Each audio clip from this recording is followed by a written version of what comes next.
in Montenegro tonight, and we went to the farmer's market. There's a little farmer's market outside the front gate of the old town where we're staying, and there I found parsnips, which I was pretty excited about because we've had like the same, how many vegetables? 5 vegetables for the last month or so.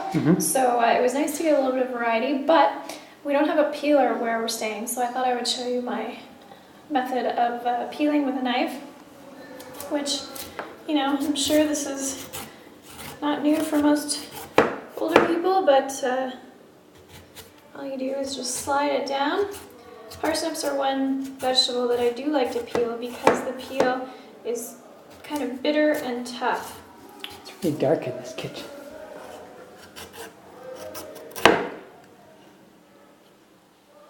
trying to do it on an angle for you now, and it's probably not going to work. So it is raining outside today. It's been pouring down rain all day. Phil and I are feeling pretty cold right now.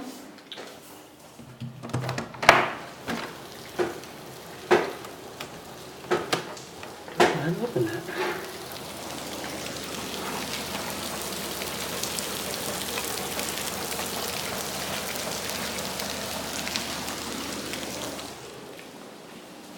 So because, are you on? Yeah. So because we're feeling cold, and because we have an oven again, what we're going to do is some barley, and rather than boil it like I normally would, what I'm going to do is actually put all of this into the oven and cook it really, really slowly. When you slow cook things, the heat goes in slower, so it actually holds better and warms you up a little bit more. So we're just cutting up a whole bunch of vegetables. I'm going to put it together with the grains and then pop it in the oven. Oh, and I got some fresh garlic at the market as well. That's for my mom. My mom loves garlic.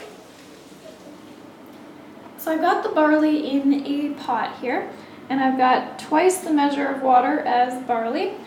And I'm using a pot that has a lid because it's going to go in the oven and bake. And with grains, you don't want the water to evaporate off of them while they cook. So always needs a lid, whether you do it on the stove or in the oven. And just a note on barley, this is one grain that you need to buy with the husk taken off because it is not edible if it has the husk on it. So this is, they call it pearled barley usually. It is a little bit, you know, they've taken it off a little bit, but we can't eat the outer portion. So in here, I'm going to add the vegetables right away. I've got onion and garlic and some parsnip. Phil was kind enough to chop the parsnip for me because it was a little bit tough. And then we've also got some mushrooms, red pepper, and zucchini. I'm going to add some of my Italian herb mix. Just sprinkle some over. When you do this with wet hands, it sticks to your fingers. And it's not the kind of thing that you want to lick off. And then I'm going to add some salt.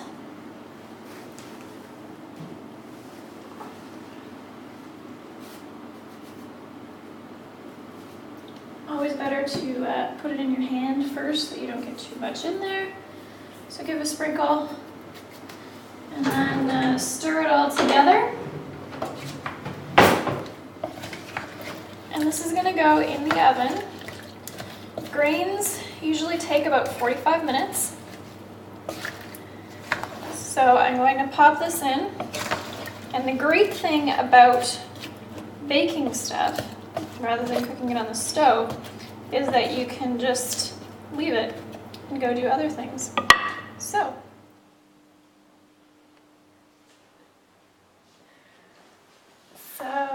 this has been in the oven, baking away. Took closer to an hour than the 45 minutes that I was expecting. You can see that the barley has expanded into nice, fat, juicy grains. And it is a little bit more,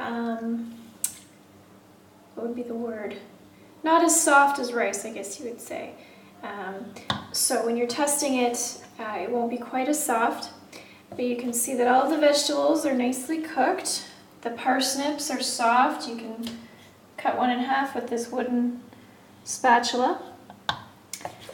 And what we're gonna do, and when traveling I also seem to have to always improvise on pot holders, use tea towels. So I've got a bed of lettuce. Oh, and when I pulled this out of the oven, the last thing I did was I put in some chopped fresh parsley. So I'll just take some of this, spoon it onto the lettuce, and then we have a nice hot dish with some fresh greens. And the nicest part about this meal is that I've just spent the hour that's been in the oven sitting in bed reading a book. Gotta love baked meals. So, hope you enjoy it. I'll post the recipe down below. And Phil and I are gonna go enjoy this while it still rains outside.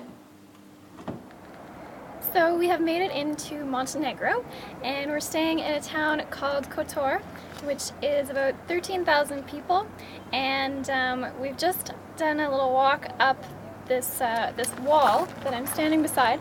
It used to be the fortress for the old town in medieval times. It is about 4.5 kilometers all the way around the old town, which is where we're staying, and it's right down that way that we're staying, where those red roofs are. Cobblestone streets, quite similar to Rhodes actually in terms of the town. It's just a medieval village with, they've brought in shops and touristy things.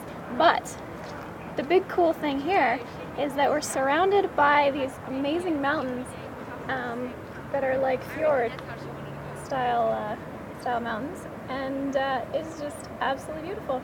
That's still the Mediterranean that we're adjacent to right there. It's a nice calm bay that comes in to the town, and if you can see way down there, there's some canals that come in from the sea, and they go right up to the wall of the old town, so they work kind of like a moat. Pretty cool. Now we get the fun part of walking back down. This was 1,200 meters and apparently 1,350 stairs.